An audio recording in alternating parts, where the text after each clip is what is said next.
তো বন্ধুরা, আজকে চলে এসেছি বটতলা ব্লগসে একটা নতুন ভিডিও নিয়ে এবং একটা নতুন রেসিপি যেটা তোমরা আগে কখনো ট্রাই করোনি এবং ট্রাই করার চিন্তা ভাবনাও নাওনি।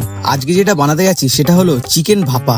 রেসিপিটা এতটাও কঠিন না, আবার এতটা সোজাও না।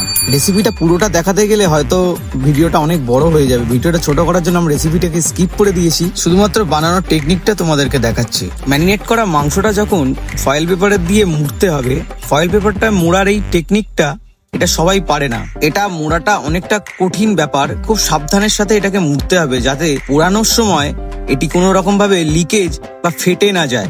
ফয়েল পেপার মোড়াটা যদি কোনো রকম ভাবে লিকেজ হয় বা ফেটে যায় তাহলে রেসিপিটা পুরোপুরি ভাবে নষ্ট হয়ে যেতে পারে। এবার এটাকে এইভাবেই ছেড়ে দিলাম। প্রায় 30 থেকে 45 মিনিট পর এটি পুরোপুরি ভাবে সিদ্ধ হয়ে যাবে।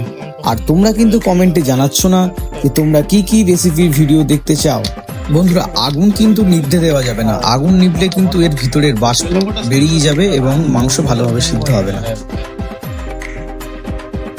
প্রায় আধা ঘন্টা ধরে এটাকে পোড়ানোর পর আমাদের চিকেন ভাপা পুরোপুরিভাবে তৈরি হয়ে গেছে এবং ভিতরের মাংসগুলো খুব সুন্দর করে সিদ্ধ হয়েছে।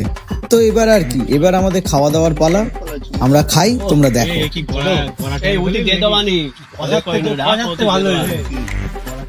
তো টাটা বন্ধুরা, আজকে এই পর্যন্তই। বটতলা ব্লগস চ্যানেলটিকে সাবস্ক্রাইব করো, ভিডিওটিকে লাইক করো এবং কমেন্টে জানাও তোমরা আর কি কি ভিডিও দেখতে চাও।